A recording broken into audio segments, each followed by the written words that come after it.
say, well, do you like wine? Because a great cinema is like a great wine.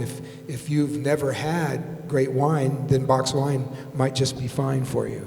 But if you've had great wine and you've learned to appreciate it and you understand it and you want that more and more, then you're going to seek that great experience. So the same thing is true with the cinema. If somebody has never had a great sounding room or a great sounding system and understand what great sound can be, then we're talking about something that they don't understand.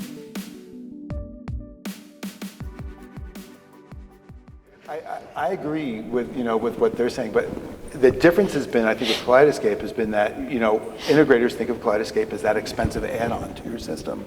Oh, and that's the foundation. It's the foundation. It's the first item. It's the content that's going to rationalize the entire expense of the rest of the system. 1,000%. Got to start there. Yeah, because why bother with any of the other stuff if you're just going to hang an Apple TV and a cable box off the end of it? It's going to look like garbage. Well, it's not going to look any better than the theater that you built with a fuzzy projection 15 years ago. Exactly. Or your $10,000 8K TV with a with Hulu only. Every night, my wife and I are in our screening room. The quality of projection is better. I have 6 subwoofers. I watch actually on Kaleidescape because I'm a huge sound guy. I choose theaters for my premiere based on sound and not picture, actually.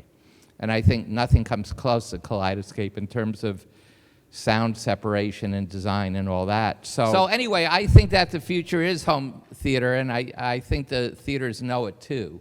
Now you have at home, you have better sound, you have better components, you have a better picture, you have better everything and access to that than they actually do in the theaters these days.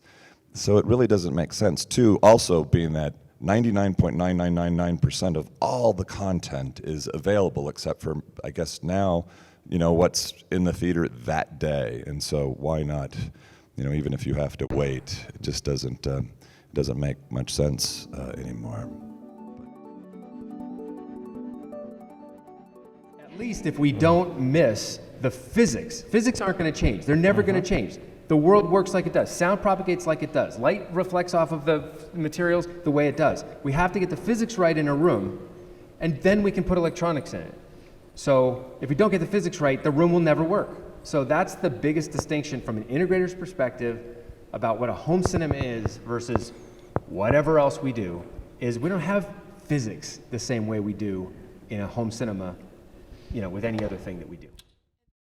Everything has to work. So you will need a team. And I think that was the approach you came up with. Find people to support you who have good experience, make good relationships with them, and at the end of the day, your team will make the client happy. So this is our dream. Comfortable rooms that fit the style of the people, that don't get in the way of technology that doesn't get away in the client, and someone can press a button, hit play, have fun.